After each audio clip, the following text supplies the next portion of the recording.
No. Okay. So go ahead and look up Matthew chapter 5. We are still in Matthew chapter 5 now. Mind you, Matthew chapter 5 is very long and there's a lot to it. But we're still there. Matthew chapter 5. 3 to 3. With the Sermon on the Mount, just to remind you where we're at in the Sermon on the Mount, because even though we're still in chapter 5 and we're still only in 33, we've actually covered a lot. We've already, which tells us who is in and not in the kingdom. We already know that the Sermon on the Mount is like the constitution for the kingdom of God. Of a bunch of Jews that order for the different. We know verse 5 beginning at from chapter 5 beginning at verse 17 that Jesus is talking about mercy, that he's talking about how it is that we live mercifully. And what he's doing is he's taking pages from the law and so that way we can see how the law can be interpreted in such a way to love people, especially people who are weak or in need. So, for instance, Jesus said that it's not just that certainly not murdering someone is merciful, but also not verbally abusing or threatening them is also being merciful. That Jesus also, under that point, said that it was good that if we've wronged, hurt someone with our words, that we need to, that not giving or not committing adultery is certainly merciful. That's a good thing. But also not giving a lustful look to the other. That's a good thing. To do that, be very uncomfortable to do that kind of thing, at the very least. And so divorcing legally is something that was allowed under the law, and Jesus, even though it's legal to do it, it doesn't mean that it's always murder. In fact, a lot of times, divorce plus a lot of other things, he's saying, are actually put someone else into a situation where they are forced to sin because of societal pressures or because the way that society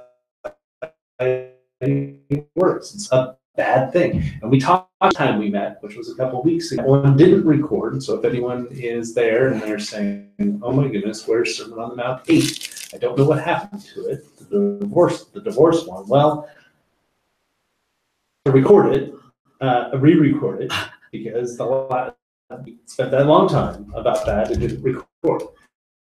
So anyway, so today we're going to talk about another exciting adventure about oaths. Go ahead and read the passage, and then we're going to do some, like we did last time, we're going to kind of do some explanation. It's going to get kind of bogged down in the detail, and then we're going to apply it, and it'll all make sense about how we can actually use this kind of information today. Read Matthew chapter 5:37. You've heard that it was said to the people long ago, do not break your oath, but keep the oaths you have made to the Lord. But I tell you, do not swear at all, either by heaven, for it is God's throne, or by the earth, or by Jerusalem, for it is the city of the great king. Head, for you cannot make even one hair white or black. Simply let your yes be yes, and your no, no. Anything beyond this comes from the evil one. Okay, so there's two terms that are used there. And then the other word that isn't mentioned here that is often mixed up in this is a vow. There's oath, vow, and swearing, and they're all related, not exactly the same, but they're all related.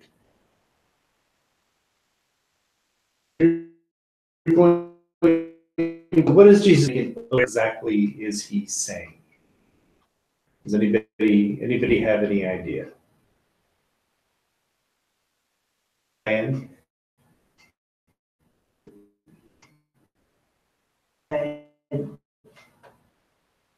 you are by something that you're invoking that authority that you're swearing by is going to do something bad to you if you don't keep your word. yeah, and so it has to do with the use of God's name, connecting to God, so that way people know that your promise is a real promise, or what you're really true, you're going to be punished. Let me give you an example from Ecclesiastes chapter 5.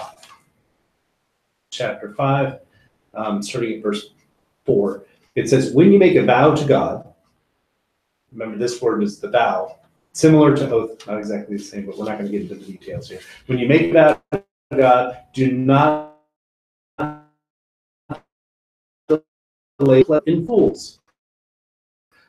Vow. It is better than to make one and not fulfill it. He says, do not let your mouth lead you into sin, and do not protest to the temple messenger, oh, my vow was a mistake. Be angry and destroy the and many words are meaningless, therefore fear God. What he's saying there is that if you make an oath or a vow, then it says two things will happen if you don't do. One is that God's going to be angry at you, and secondly, it says that God is going to destroy to come down, is what it is. Another word for to damn. And so when somebody says, God damn this, then basically we're asking God to curse a thing. And this is why it has two meanings to it. It means to swear an oath, and on the other hand, it means to to use God's name lightly, to use language and use God's name in what we call just it all comes from the idea of saying God damn this or whatever, because we are actually something to condemning something to be destroyed. We say such language really need to be careful, because the whole mechanics of it is really important. So if we say that whatever we're talking about, we are putting it for God to curse himself. He doesn't. He has a guy who does that. Satan is the guy who curses things. So what we're saying is, God, could you please take this thing, hand it over to Satan so it'll be destroyed. But a lot of people say that, and I think they don't really know what they're saying. I think most say it because it's a habit. They get it from their parents or whatever. But what we're really doing is we're saying, God, I really love for Satan. Thing to say. Anyway, so so there's two things that are being said. One is an oath, and the other is a vow. An oath, technically, an oath means is saying like a promise.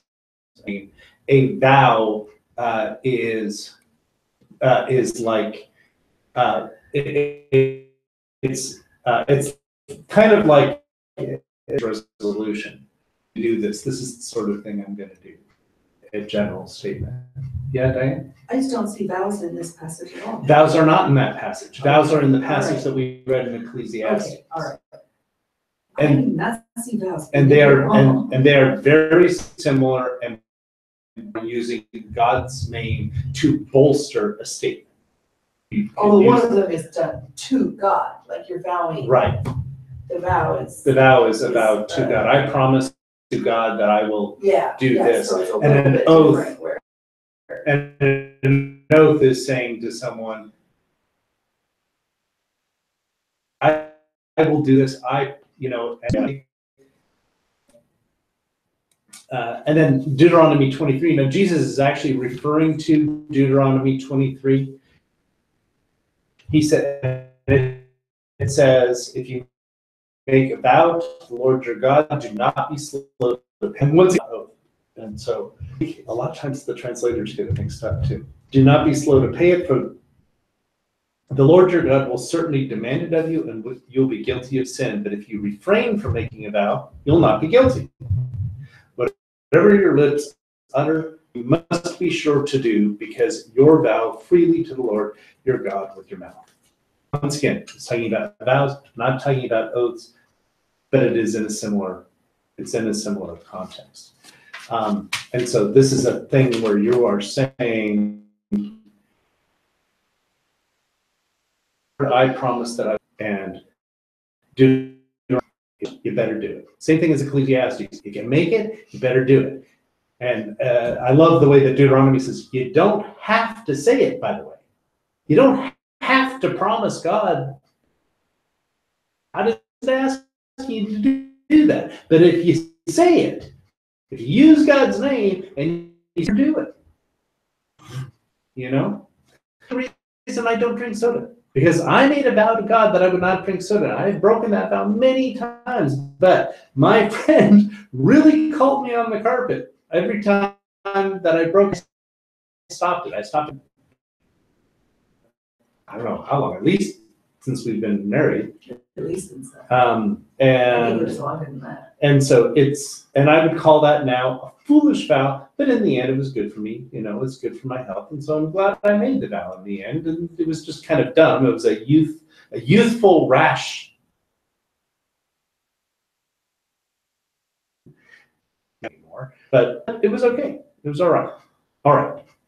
So in this passage, Jesus is talking about oaths, but it's the same kind of thing.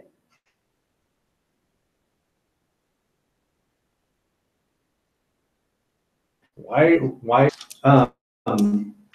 Except that you notice that he's. I'm trying to find it again.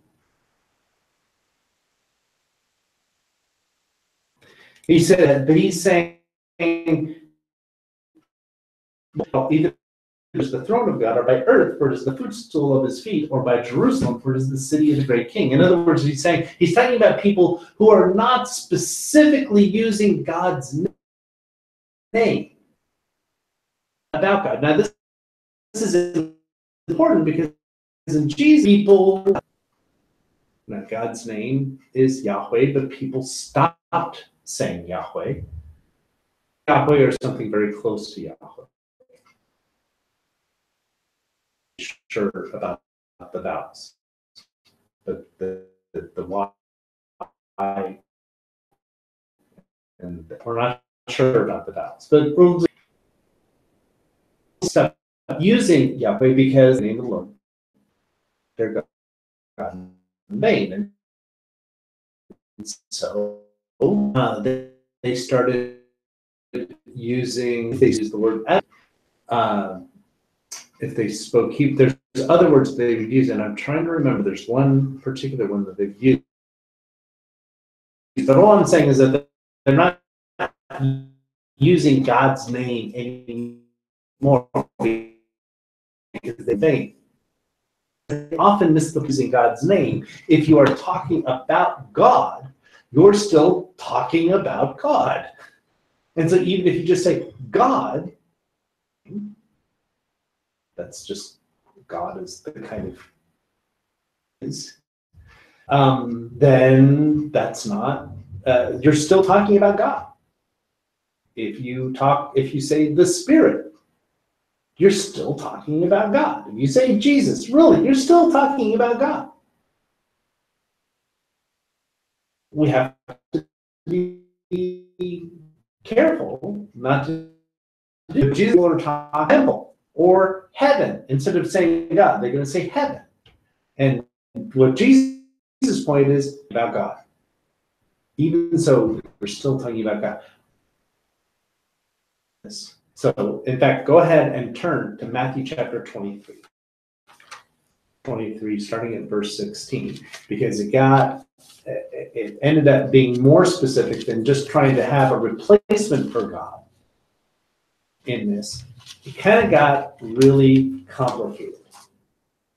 Jesus is actually quoting here, heard people say in order to avoid using God's name. So, Matthew chapter 23, starting at verse 16, says, "Woe to you blind guides who say, whoever swears by the temple, that's nothing. The gold of the temple is obligated." In other words, oh, by the temple, I will do this. But if you, and then later on, somebody will go and say, oh, well, why didn't you do this? You swore by the temple. God's going to get you for that. And they're like, no. I swore by the temple, but the gold is really important. Jesus says rightly, you fools. Well, that is so stupid. Which is more important, the gold or the temple that sanctified the gold? People say, whoever swears by the altar, that's nothing, but the offering on it, he is obligated. Which is more important, the offering or the altar that sanctifies the offering? Swears by the altar and everything on it. And whoever swears, and by him who dwells in it, and whoever swears by both the throne of God and him who sits on it, which is exactly the same thing as what he says here in chapter 5. The reason that people would do all this, the reason that Jesus wanted about loopholes to get out of a promise. So that way you're going to use, he's talking about people who use confusing language to say, oh, well, that wasn't a real promise. You should have known that wasn't a real promise because look at the language I used. We're trying to find a loophole because they're saying, well, I didn't really talk about God. I talked about heaven. I talked about God. I talked about the temple. And Jesus is saying, come on. It's all the same thing. And it's easy for us to look at this and to say, yeah, man, that's just foolish. Why are people saying that? And it's especially easy for us because we don't swear like this hardly at all. This kind of, I swear. But even so, I really say the truth. But it's not saying I'm invoking God or I'm invoking some power that will punish me if I don't do this. If we say I swear, we're not doing that. There's only one context, and I could be wrong. There's only one, that is at court. People will they will lay their hands on the Bible, right? I don't say I swear to tell the truth, the whole truth, and nothing but the truth, right? Okay, and so that is basically invoking God and saying, if I don't tell the truth, then God is going to punish me. That's still in place, but it's hardly ever. It's nobody really contempt, fearing God in that context. They're fearing the judge, and so it seems like this whole like in the perish because they want to. They're not going to swear because it said Jesus says not to swear at all. So what they say is instead of swearing, we're going to affirm. Okay. In that context, not to do. In other words, he's saying you're just, but you're still doing the same thing. Just because you use a different word doesn't mean it's different. That Jesus is also saying that it's a bad thing to go on people that you're going to tell the truth, whether you use whether you prefer, whether you put your hand on the Bible or whether you don't put your hand on the Bible. This here is not, I don't believe, I have a friend of mine who disagrees with me, but I don't believe that Jesus is saying, oh gosh, I'm going to tell the truth. I promise to tell the truth. Okay, I think that's okay. And in fact, what Jesus says is, use any oath at all, but make your yes yes and your no no. It just means just would you please just tell the truth? Okay, that's what it means. It just means please just tell the truth. But more than that, in this context, it means don't make your language so complicated that people don't know what the truth is. You're making a promise or what you're making a promise about. Jesus is talking about using language in confusing ways so that way you don't really know whether a person is making a promise or not making a promise, but they're not making a promise. Or maybe they're making a promise, but we're not really sure. And that's the way they want it, so that way they can pull out of the promise in case it happens. And Jesus says, would you just simply make a promise? Either say yes or say no. You can say no, just like with Deuteronomy. To make it out.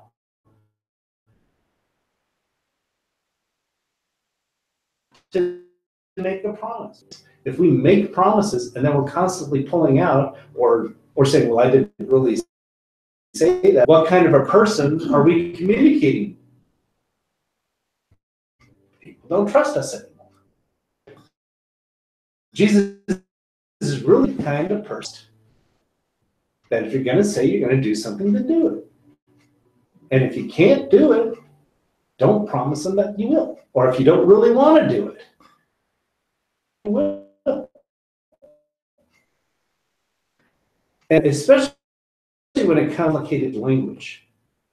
When it comes to the complicated language, I think that's really significant when it comes down to contracts. Because contracts have gotten so complicated that nobody even understands what it is that they're signing anymore. When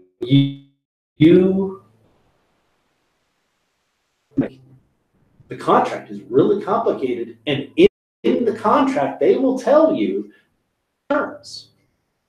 So that way, one day you wake up and all of a sudden you owe a whole bunch of money. You go, wait a minute, how is that? I didn't promise we change. And this happens all the time. It happens all the time where the terms are changed. This is exactly the kind of thing that Jesus is talking about. People are making it purposely confusing. Don't know what you're like banks. Banks will absolutely do that. They don't steal from everybody. They really only steal from poor people. Because they will add fees and all that if you go down below a certain thing, and you know, so but this is only going to happen if, and you try to avoid that, and then they'll change the terms, so that way you end up losing money, because that's how they make money. They may make $20 or $30 from this person and $30 from this person, but when you add it up over $1 million, it ends. And that's how they, one of the ways that they make money. So they're going straight against the kind of thing that Jesus is talking about.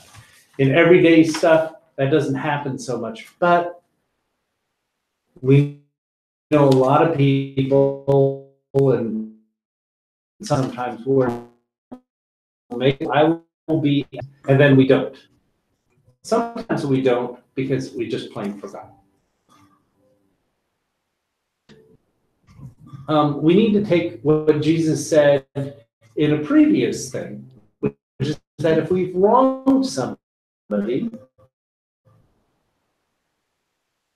get right with them. Screwed up, I totally forgot, it's my fault, I'm really sorry. And generally people will say, it's okay. It's all right. Somebody might give you a lecture, we surely be on time, whatever. Yeah, but people will say, yeah. But if we go and we say, oh, well, this isn't really my fault because this and this and this happens, it's just like, no, let's just admit it. Because once again, it's our integrity that's at stake. It is determining whether we are a trustful person. We just tell the truth. And if we screwed up, then we say we screwed up. If we made a promise to someone that, like, and this happens to me all the time, that I end up having, if I promise to meet someone and then I have a conflict, I promise somebody else at the same time, and I can't be at two places at once. Then I got to go back and I got to say, well, I'm sorry, I messed up. We set the time another time. We can say, well, I promised to do this. I learned, help somebody move, and then it turns out that my car broke down. Not my fault. It's not my fault, but I'm still responsible to make sure to tell the person,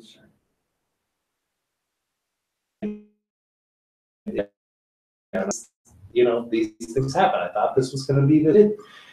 And this is why James has a very interesting thing to say in relation to this. He says that we shouldn't be promising what we're going to be doing anytime in the future because we can't control the future. It's out of our hands. We just don't know. He says that instead of saying, oh, next week I'll do this, or next year I'm going to do this, he says, say, if the Lord wills. That. Right. The only problem I see with that is that it is seeing it possibly being a cover as well, a way to get out of promises. You know, oh, well, I promised to do this. Well, I said inshallah, or I said if the Lord wills, I would do that. But it turned out the Lord didn't will. I had a person in my life, and I would swear they would tell me that they would do things, and then they wouldn't show up or they wouldn't do something, and they said, you know, the Lord just led me to do something else. I've definitely had that happen more than once. Say that's exactly the kind of thing that Jesus is saying don't do. Don't use God's name to try to avoid to do something that you didn't actually want to do. You know, oh, you know, the Lord really didn't want me to do that. Just say sorry and just give it over. And somebody ahead of time that you were. Wow, that doesn't seem like the Lord much. And so, and this goes with any time that we make a promise. It could be like if we make a promise getting married. Getting married is something we need to.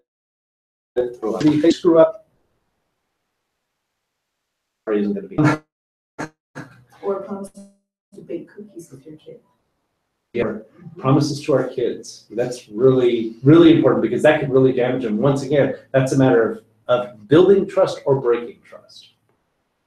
If you break trust, that can be really hard. At some point or another, we are going to break our kids' trust because we can't control the future. And our kids are going to count on something. Can't always control that. But it's really important to try to keep our promises to our kids, to keep our promises to our friends. And this is the thing that Jesus is saying. It's important to keep promises.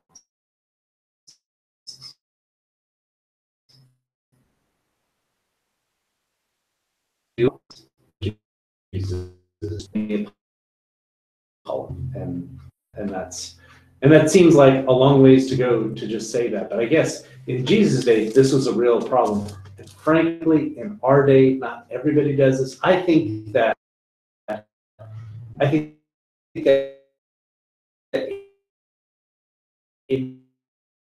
the ancient world they did, because they had this whole game that they were playing with the words.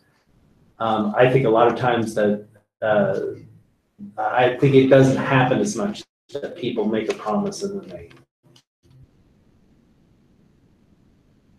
You disagree? The God busyness is the one that causes us to break all these promises. Yeah. Okay. I don't know.